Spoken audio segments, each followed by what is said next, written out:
En las altas esferas de la fama mexicana, una familia forjó una leyenda a fuerza de talento y lágrimas. La dinastía Pinal, un nombre sinónimo de glamour y poder, esconde a sus espaldas una historia donde la sombra del abandono paterno fue el cimiento, donde la tragedia encontró 2 veces a una niña llamada Viridiana, y donde el amor se tradujo en cicatrices. Durante 9 décadas, Silvia Pinal llevó al mundo tras un telón de sonrisas y aplausos, callando la pena que marcaba cada generación. Hoy, el silencio se rompe para contar la verdad. 2 muertes prematuras que no fueron casualidad, un hijo sin padre tras 3 pruebas de ADN, y las confesiones que una matriarca guardó hasta su último aliento. Esta es la crónica de cómo el show debía continuar, mientras un legado de dolor se heredaba. Suscríbete y dale like, porque YouTube solo muestra contenido como este cuando lo apoyas. Si puedes, manda un super thanks, y si no puedes, comenta qué fue lo que más te sorprendió. La dinastía Pinal encuentra su origen en una herida emocional primaria que marcó su destino familiar. Todo comenzó con el nacimiento de Silvia Pinal, fruto de una relación entre el respetado maestro de orquesta Moisés Pasquel y la muy joven María Luisa, quien apenas tenía 15 años. Moisés era un hombre casado, con una familia legítima y un hijo incluso mayor que la propia madre de Silvia, lo que sitúa a la niña desde su concepción en un lugar de profunda clandestinidad social. En el México conservador de la década de 1940, Silvia fue registrada y creció cargando el pesado estigma de ser una hija ilegítima, una condición que la sociedad veía como una vergüenza y una mancha para el honor familiar. Durante su infancia, conoció a un hombre amable que le visitaba y le regalaba presentes, sin saber que ese señor era su verdadero padre. La revelación llegó de manera brutal cuando ella tenía 11 años, destapando una verdad familiar oculta y llena de dolor. Pero el golpe definitivo, el que cinceló su carácter y su visión del mundo, llegó tiempo después directamente de boca de Moisés Pasquel, quien en una llamada telefónica le espetó las palabras que resonarían como un eco perpetuo en su alma. No deseaba que su familia legítima supiera jamás de la existencia de esa hija ilegítima. Este rechazo explícito y categórico, proveniente de la figura paterna, creó en Silvia un abismo afectivo y una necesidad insaciable de ser amada y reconocida, un vacío que posteriormente intentaría llenar, casi siempre sin éxito, a través de sus relaciones sentimentales con hombres poderosos. Afortunadamente, en medio de esa sombra, surgió una figura luminosa y redentora. Luis G. Pinal, el hombre que se casó con su madre, no solo le dio su apellido con orgullo, sino que se entregó por completo a su crianza, afirmando con certeza que él era su verdadero papá. Fue él quien, con visión de futuro, le aconsejó invertir en terrenos rocosos y aparentemente sin valor en el Pedregal, una sabia decisión que décadas después se convertiría en la base financiera de su inmenso patrimonio. Sin embargo, en un giro del destino lleno de ironía, la hija mayor de Silvia, quien en la vida real es Silvia Pasquel, terminó adoptando artísticamente el apellido de aquel mismo abuelo que tanto daño había causado, el de Pasquel, perpetuando así de manera simbólica el nombre del hombre que originó la herida fundacional de esta compleja saga familiar. La búsqueda amorosa de Silvia Pinal fue un camino marcado por la sombra del abandono paterno, una travesía emocional donde anheló encontrar en otros hombres la validación y el cariño que su padre biológico le negó. Esta necesidad la llevó a involucrarse en una sucesión de romances intensos y a menudo complicados con figuras emblemáticas de su tiempo. Uno de los primeros fue el gran muralista Diego Rivera, ya un anciano cercano a los 70 años cuando ella era una joven actriz, quien quedó fascinado por su belleza y la inmortalizó en un famoso retrato que hoy es patrimonio nacional. Sin embargo, el amor que ella misma calificó como el más significativo de su vida fue Emilio Azcárraga Milmo, el poderoso heredero del Imperio Televisa. Con él vivió un romance apasionado y secreto durante 4 años, un vínculo de complicidad y cariño que sin embargo se estrelló contra los rígidos convencionalismos sociales y familiares de la época. La familia Azcárraga, deseosa de un matrimonio más conveniente para el heredero, ejerció una presión insuperable que terminó por separarlos, dejando en Silvia una herida sentimental que nunca cerró del todo. Esta serie de desencuentros sentimentales culminó en la relación más oscura y destructiva de su vida, su matrimonio con el cantante y actor Enrique Guzmán. La unión comenzó con la emoción de un amor mediático, pero pronto se torció hacia un territorio de control y posesión enfermiza. Los celos de Enrique se transformaron en la constante de su convivencia, generando un ambiente de tensión permanente que escaló de manera alarmante. Lo que inició como discusiones acaloradas y algún empujón, progresó hacia agresiones físicas más graves, configurando un ciclo de violencia doméstica que Silvia soportó durante años, atrapada entre el miedo y la esperanza de un cambio. El punto de quiebra absoluto llegó en el año de 1976, cuando durante una de sus terribles peleas, Enrique Guzmán, fuera de control, tomó una pistola y disparó contra ella. El balazo, que por fortuna no la impactó directamente, representó el límite del horror y la señal definitiva de que su vida corría peligro, obligándola a huir y esconderse para salvaguardar su integridad. La magnitud de este trauma quedó grabada en la memoria pública décadas más tarde, cuando al ser confrontado sobre estos hechos durante el escándalo por una serie biográfica, Enrique Guzmán ofreció una justificación pública tan fría como reveladora. Desde su cuenta de Twitter, sin mostrar arrepentimiento, escribió que solo una vez le había faltado al respeto a la señora, y acto seguido, con una crueldad que conmocionó a muchos, añadió que ella se lo había merecido. Esta declaración no solo corroboró los relatos de violencia, sino que expuso la profunda misoginia y la falta de remordimiento que caracterizaron su actuar, cerrando para siempre cualquier duda sobre el calvario íntimo que Silvia Pinal vivió tras las puertas de su hogar. El nombre Viridiana, elegido por Silvia Pinal por su admiración a la película de Luis Buñuel, se transformó con los años en un estigma trágico dentro de la dinastía familiar, un sello de dolor que se repitió de manera aterradora en 2 generaciones consecutivas. La primera portadora de este nombre fue Viridiana Alatriste Pinal, la hija que Silvia tuvo con el director Gustavo Alatriste, una joven bella y con un futuro promisorio en el mundo del espectáculo. Sin embargo, su vida fue truncada de manera abrupta y misteriosa una madrugada de octubre de 1982. Después de asistir a una fiesta en el departamento de su novio en la colonia Nápoles, Viridiana salió del lugar visiblemente alterada, quizá tras una discusión, y subió a su automóvil Volkswagen. En un trayecto que nunca se pudo reconstruir con claridad, el coche se desbarrancó en un camino de la avenida Toluca, en Santa Fe, provocando una muerte instantánea. El hecho dejó un manto de dudas y versiones contradictorias, incluyendo el rumor persistente de que su pareja había estado en el vehículo y había logrado salir con vida, algo que su familia siempre negó. Esta pérdida devastadora, sin embargo, sería solo un preludio de una tragedia aún más desgarradora y evitable que ocurriría apenas 5 años después. El destino quiso que Silvia Pasquel, la hija mayor de la diva, también le pusiera Viridiana a su segunda hija, nacida en 1985. La pequeña Viridiana Frade era una niña de 2 años llena de vida, que adoraba jugar con un patito de verdad en el jardín de su casa. Un día de octubre de 1987, mientras sus padres salieron a realizar un ritual de limpieza espiritual, la niña quedó al cuidado de su hermana mayor, Stephanie Salas, entonces una adolescente, y de una empleada doméstica. En un momento de descuido fatal, Stephanie se colocó unos audífonos para escuchar música y tomar el sol, delegando la supervisión en la trabajadora del hogar. La pequeña, curiosa e inquieta, se acercó a la alberca familiar, la cual se encontraba en un estado de total abandono, con el agua convertida en una sopa verde y pestilente, tan sucia que no permitía ver el fondo. En un instante, la niña cayó en ese líquido putrefacto y quedó atrapada sin que nadie la viera. Comenzó entonces una búsqueda angustiosa por toda la casa que se extendió por aproximadamente 30 minutos eternos, hasta que desde una ventana alta alguien divisó un pequeño bulto flotando en la superficie oscura. La empleada, sin pensarlo 2 veces, se lanzó al agua fétida y sacó el cuerpecito inerte de la niña, pero ya era demasiado tarde. El pánico se apoderó de todos, especialmente de Stephanie, quien, presa del terror y la culpa, gritó que su madre la mataría y huyó del lugar para refugiarse en casa de una amiga. La muerte de la pequeña Viridiana tuvo efectos catastróficos en la familia, sumiendo a su madre, Silvia Pasquel, en un abismo de dolor que intentó ahogar con alcohol, iniciando una batalla contra el alcoholismo que duraría años y quebrantaría su salud. Para Stephanie Salas, el evento marcó su vida con una culpa eterna e indeleble, una losa emocional que cargaría para siempre, aún años después cuando forjó su propia carrera como cantante. Así, el nombre que pretendía ser un homenaje al arte terminó asociado para siempre a la pérdida, el descuido y una pena familiar que nunca se superó. La aparente fortaleza pública de la dinastía Pinal se quebró de la manera más dolorosa y escandalosa cuando salieron a la luz acusaciones de abuso sexual que sacudieron los cimientos mismos de la familia. Este estallido ocurrió en el año 2021, cuando Frida Sofía, bisnieta de la matriarca Silvia Pinal e hija de la rockera Alejandra Guzmán, decidió romper un silencio de décadas.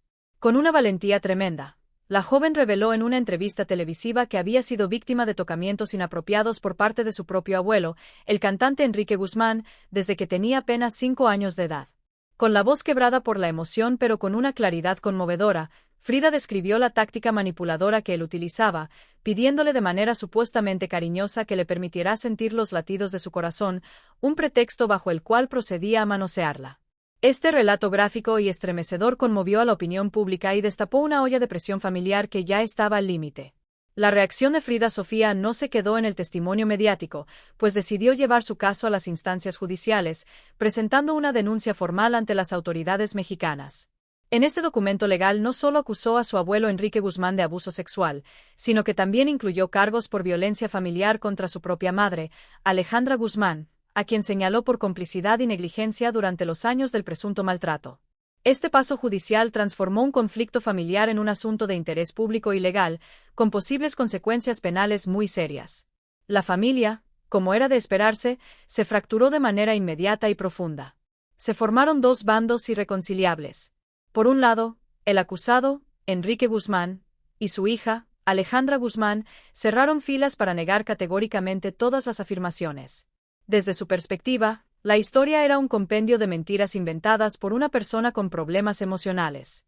Enrique utilizó sus redes sociales para desacreditar a su nieta, sugiriendo con desdén que lo que Frida necesitaba en realidad era atención psiquiátrica profesional, e incluso llegó a utilizar un hashtag cruel que decía Frida miente. Alejandra, por su parte, respaldó plenamente la versión de su padre, eligiendo lealtad a su progenitor sobre el apoyo a su hija, una decisión que para muchos resultó incomprensible y que añadió otra capa de trauma al drama. En el bando opuesto se encontró el apoyo incondicional de Pablo Moctezuma, el padre de Frida Sofía, quien tras años de una relación distante con su hija, salió públicamente a defender su credibilidad y a respaldar su búsqueda de justicia, criticando abiertamente a la familia Guzmán. El costo emocional para Frida Sofía fue inmenso y la llevó a tomar la decisión de alejarse físicamente de todo el entorno tóxico. Se estableció en la ciudad de Miami, Estados Unidos, buscando paz, anonimato y la posibilidad de reconstruir su vida lejos del escrutinio constante y los recuerdos dolorosos. Este autoexilio marcó una ruptura familiar que parecía definitiva, un abismo entre una madre y una hija que parecía imposible de salvar. Sin embargo, la búsqueda de justicia siguió siendo una fuerza motriz en la vida de Frida. En un movimiento que demostró su inquebrantable determinación, regresó a México 20 años después de su partida, no para una reconciliación familiar, sino para comparecer ante un juez y ratificar de manera formal y presencial toda la acusación que había presentado años atrás. Su regreso, cargado de valentía y simbolismo, reavivó el debate público sobre el caso, recordándole a todos que la herida permanecía abierta y que la demanda de justicia, aunque lenta, no había sido abandonada. Este episodio dejó al descubierto las dinámicas más oscuras y disfuncionales de una familia acostumbrada a vivir bajo los focos, revelando que detrás de la fama y la fortuna se escondían secretos inconfesables, lealtades rotas y un dolor transgeneracional que, lejos de sanar, parecía perpetuarse en el silencio y la negación. La trama familiar de los Pinal Guzmán se vio sacudida por un nuevo escándalo que cuestionó los mismos lazos de sangre y generó un profundo dolor. Este episodio giró en torno a Apolo, el pequeño hijo de Luis Enrique Guzmán, quien creció siendo presentado como el heredero varón de esa rama de la dinastía. Sin embargo, una sospecha comenzó a minar la relación de la pareja, llevando a Luis Enrique a solicitar una prueba científica de paternidad. El resultado fue un golpe devastador. El examen de ADN arrojó que no existía un vínculo biológico entre ellos. Para descartar cualquier error, se realizó un segundo análisis con un laboratorio diferente, pero la conclusión fue idéntica y contundente: Apolo no era su hijo. Esta revelación hizo pública una crisis íntima y desató una búsqueda desesperada por la verdadera identidad del padre biológico. En medio del caos, un hombre llamado Javier se presentó ante los medios afirmando ser el progenitor y ofreciéndose a someterse a las pruebas necesarias. La familia, esperanzada en cerrar ese capítulo de incertidumbre, accedió, pero el destino tenía preparada otra sorpresa amarga. La tercera prueba de ADN, esta vez comparando el perfil genético del niño con el de Javier, también resultó negativa, dejando así la paternidad de Apolo sumida en un misterio absoluto y sin resolver. Las consecuencias legales y emocionales fueron inmediatas y crudas. El niño, víctima inocente de las circunstancias, perdió legalmente el apellido Guzmán que hasta entonces había llevado, un cambio que marcó su identidad para siempre. Pero quizás el acto más despiadado vino de la figura patriarcal, su supuesto abuelo, Enrique Guzmán, quien en declaraciones públicas mostró una frialdad absoluta, afirmando sin matices que tanto la madre como el niño habían dejado de existir para él, borrándolos de un plumazo de su vida y de su historia familiar. Esta herida abierta todavía no había cicatrizado cuando llegó otro momento crucial para la dinastía, el fallecimiento de su matriarca y pilar fundamental, Silvia Pinal, en noviembre de 2024, a la edad de 93 años. Su muerte, aunque esperada por su avanzada edad, marcó el fin de una era y detonó la inevitable y tensa batalla por la herencia de una de las fortunas más cuantiosas del espectáculo mexicano, valorada en alrededor de 200 millones de pesos. Este patrimonio incluía joyas de un valor incalculable como la icónica Casa del Pedregal, el valiosísimo retrato pintado por Diego Rivera, múltiples propiedades inmobiliarias y un teatro que lleva su nombre. La lectura del testamento, lejos de ser un acto solemne de unión y despedida, se convirtió en un campo de batalla donde salieron a flote todas las tensiones, rencores y conflictos latentes entre los herederos. La reunión, que congregó a los tres hijos de Silvia Pasquel, Alejandra Guzmán y Luis Enrique Guzmán, así como a varias de sus nietas, estuvo cargada de una hostilidad palpable. Los gritos y las acusaciones cruzadas resonaron en la sala, con reclamos por joyas desaparecidas y cuestionamientos sobre la administración de los bienes. Un momento de especial dramatismo lo protagonizó Frida Sofía, la nieta distanciada, quien participó en el acto únicamente a través de una pantalla por videoconferencia desde Miami, una imagen poderosa que simbolizaba la irreparable fractura familiar. Incluso la leal asistente personal de la actriz, quien había dedicado décadas de servicio, fue humillada y se le negó con palabras duras el reconocimiento que esperaba. El espectáculo de codicia y desunión fue tal que la albacea original designada, abrumada por el conflicto, terminó renunciando a su cargo. Este penoso episodio demostró de la manera más cruda que detrás de la fachada de éxito, glamour y riqueza monumental, la dinastía Pinal era en realidad un grupo de individuos profundamente divididos, unidos solo por el apellido y el interés económico, pero separados por años de heridas no sanadas, traiciones y un doloroso historial de pérdidas y abusos. La fortuna, en lugar de ser un legado de amor, se transformó en el espejo que reflejaba su descomposición moral. La saga de la dinastía Pinal constituye uno de los ejemplos más claros y desgarradores de cómo un trauma emocional no resuelto puede replicarse como un eco atormentado a lo largo de las generaciones, tejiendo un destino familiar marcado por la repetición del dolor. Todo el ciclo destructivo encuentra su origen en la herida fundacional de Silvia Pinal, quien pertenece a la primera generación. El rechazo visceral y la humillación que sufrió por parte de su padre biológico, Moisés Pasquel, quien la repudió por ser su hija ilegítima, implantaron en su psique una herida de abandono y una sensación de no ser digna de amor. Esta carencia afectiva se transformó en un motor inconsciente que la impulsó, durante toda su vida, a buscar desesperadamente en figuras masculinas poderosas la validación y el cariño que le fue negado, entablando relaciones complejas y a menudo tormentosas con hombres que, de una u otra forma, no pudieron o no supieron amarla de manera sana y estable, perpetuando así su sentimiento de desamparo. Este patrón de conducta y el peso del vacío emocional no se quedaron con ella, sino que fueron heredados, como una pesada carga, por sus tres hijos, quienes conforman la segunda generación de este legado trágico.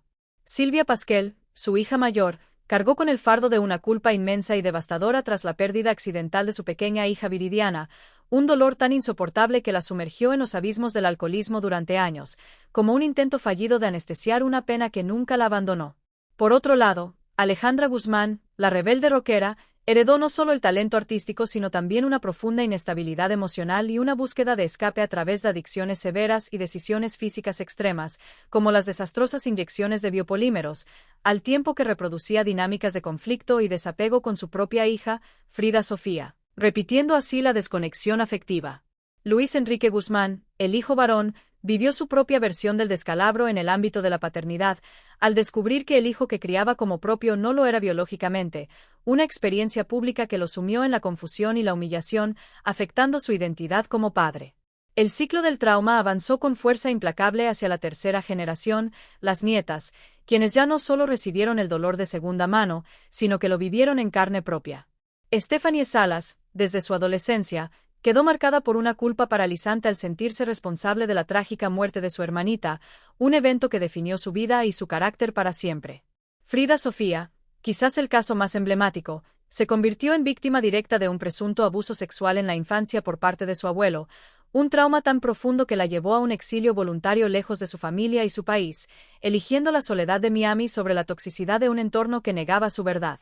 Ya en la cuarta generación, representada por los bisnietos, las consecuencias siguen manifestándose. El pequeño Apolo, sin ir más lejos, nació bajo la sombra de la pérdida y la confusión, al ser despojado del apellido que creía llevar y ver cuestionada su propia filiación y lugar en el mundo desde la más tierna infancia. A través de todas estas vidas, la filosofía familiar por excelencia, aquella de que el show debe continuar, sirvió como un escudo de apariencia, una fachada de fortaleza y éxito que ocultaba el caos interno. La inmensa fortuna amasada por Silvia Pinal, los palacios, las joyas y la fama internacional, nunca fueron suficientes para llenar el vacío afectivo y emocional que atraviesa a esta familia como un río subterráneo de tristeza. Por ello, el legado último y más perdurable de la dinastía Pinal no es su impresionante imperio económico ni su incontestable lugar en la historia del espectáculo mexicano, sino algo mucho más profundo y sombrío. Es la triste transmisión, a lo largo de 4 generaciones sucesivas, de un patrón casi ineludible de dolor emocional, de rechazo no sanado, de relaciones fracturadas y de una palpable incapacidad para construir y sostener el amor verdadero y el cuidado sano, demostrando con cruel claridad que las heridas del alma, si no se tratan, no solo no desaparecen, sino que se convierten en una maldición hereditaria.